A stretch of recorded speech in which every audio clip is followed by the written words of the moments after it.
கிறிஸ்துவுக்குள் பிரியமானவர்களே, இந்த நாளுக்கான தினசரி தியான வசனம் மத்தேயு எழுதின சுவிசேஷம் 20வது அதிகாரம் 16வது வசனம். மத்தேயு 20:16, Matthew 20:16.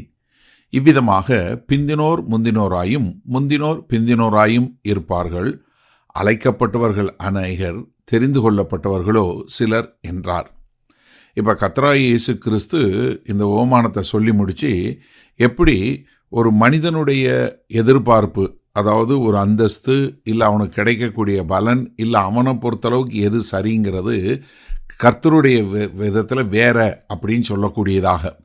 ஏன்னா இங்கே சொல்லும்போது என்ன சொல்கிறாரு, இது பரலோக ராஜ்யம் எதில் கிருபையில் நடைபெறுகிறது, ஆனால் அந்தஸ்து பிரகாரம் என்ன இல்லை. ஏன்னா கடைசியாக வேலைக்கு எடுத்துக்கொள்ளப்பட்டவங்க முதலாவது வேலைக்கு எடுத்துக்கொள்ளப்பட்டது. அப்போ இது எதை காட்டுகிறது? கர்த்தருடைய தயாள குணத்தை காட்டுகிறதே ஒழிய மனிதனுடைய முயற்சி இல்லை. ஏன்னா எபேசியர் 2வது அதிகாரம் 8-9வது வசனம் ரொம்ப தெளிவாக சொல்கிறது, கிருபையினாலே இரக்கத்தை கொண்டு விசுவாசத்தினாலே ரட்சிக்கப்பட்டீர்கள், இது உங்களால் உண்டானதல்ல, இது ஒருவரும் பெருமை பாராட்டாதபடிக்கு. ஏன்னா இங்கே மக்கள் சொல்லும்போது என்ன, கடைசியாக வந்தவங்க எப்படி முதல்ல வந்தவங்களுக்கு கொடுக்க முடியும் அப்படின்னு சொல்லக்கூடியதா. நமக்கு எல்லாருக்கும் தெரிஞ்ச வசனம் தான். ஏன்னா 1 சாமுவேல் 16:7 சொல்லும்போது, மனிதனோ முகத்தை பார்க்கிறான், தேவனோ இருதயத்தை பார்க்கிறார் என்று சொல்லக்கூடியதா. அப்போ இங்கே அழைக்கப்பட்டவர்கள் அநேகர், தெரிந்து கொள்ளப்பட்டவர்களோ சிலர். அப்போ என்ன சொல்கிறாரு இங்கே? அழைக்கப்பட்டவர்கள் என்று சொல்லும்போது அவர் யாரை அழைக்கிறாரோ அவங்கள அழைக்கிறாரு, ஆனால் அவங்களுக்கு கொடுக்கும்போது அவருடைய கிருபையினால் கொடுக்குறாரு.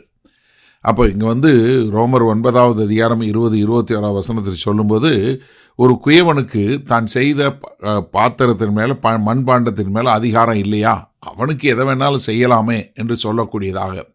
ஆனால் இங்கே முதலாவது வந்தவங்க என்ன, அவங்க புலம்பக்கூடிய காரியம் எதுக்காக முறுமுறுக்கிறாங்க? ஏன்னா அவங்க கடைசியாக வந்தவங்களோட அவங்க ஒப்பிட்டு பார்க்கக்கூடியதுனால தான்.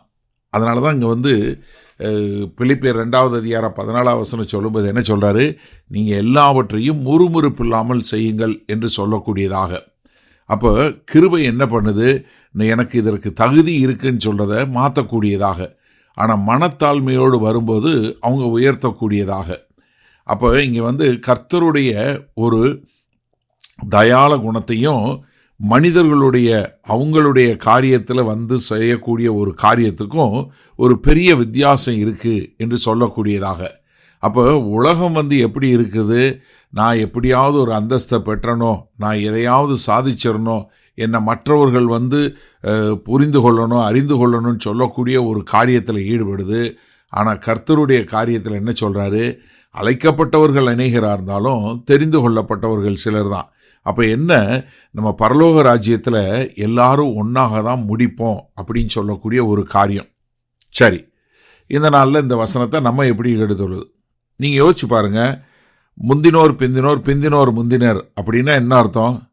ஒரு ஓட்டப்பந்தயம் தொடங்கும்போது முன்னாடி ஓடினவங்க பின்னாடி ஓடினவங்க எல்லாரும் ஒன்றாக தான் முடிப்போம். அப்போ பரலோக ராஜ்யத்தில் நம்ம எல்லாரும் ஒரே மாதிரி தான் இருப்போம். அதனால் நீங்கள் உங்களுக்கு என்ன அழைக்கப்பட்டதோ அந்த அழைப்பில் நீங்கள் இருக்கணும். அதனால தான் நான் என்ன சொல்லி கொடுத்தோம் அந்த வசனங்களில் பார்க்கும்போது, நீங்கள் மற்றவர்களோடு ஒப்பிட்டு பார்க்காதீங்க. ஏன்னா கர்த்தருடைய அழைப்பு, கர்த்தருடைய கால அளவு, கர்த்தர் கொடுக்கக்கூடிய பலன் என்பது ஒவ்வொருத்தருக்கும் தனித்தனியானது.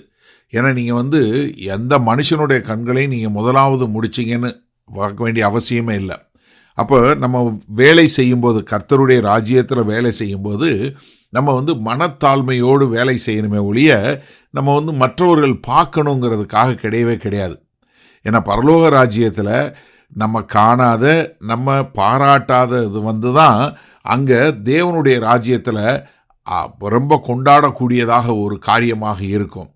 அதனால் நீங்கள் என்ன பண்ணுங்க, யாரெல்லாம், அதாவது ஒருத்தர் வெற்றி அடைஞ்சார் இல்லை ஒருத்தர் பெரிய காரியம் செஞ்சார்னா நீங்கள் ஒரு போட்டியோ பொறாமையோ இல்லாதபடி நீங்கள் அவங்களோட சேர்ந்து நீங்கள் என்ன பண்ணுங்கள், கொண்டாடக்கூடிய மக்களாக இருங்க.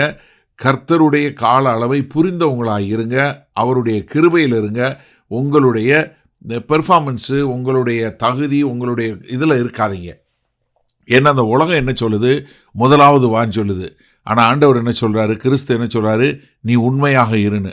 உலகம் என்ன சொல்லுது, உன் இடத்த பிடிச்சுக்கோன்னு. ஆண்டவர் கர்த்தராகிய இயேசு கிறிஸ்து என்ன சொல்கிறாரு, என் கிருபையை பெற்றுக்கொள்ளுங்கிறாரு. உலகம் என்ன சொல்லுது, நீ போட்டி போடு அப்படின்னு சொல்லுது. ஆனால் கர்த்தராகிய இயேசு கிறிஸ்து என்ன சொல்கிறாரு, என்னை பின்பற்றி வா என்று சொல்லுகிறாரு.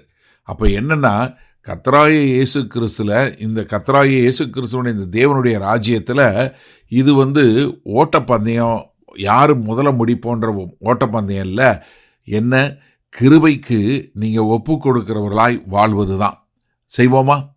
வல்ல பிதாவே, இதோ தேவனுடைய ராஜ்யம் எப்படி எங்களுடைய இந்த உலக பிரகாரமான காரியங்களுக்கு மாறுதலாய் நடைபெறுகிறது, நாங்கள் உம்முடைய கிருபைக்கு ஒப்பு கொடுத்து வாழ வேண்டும் என்பதை நாங்கள் புரிந்து கொண்டோம்.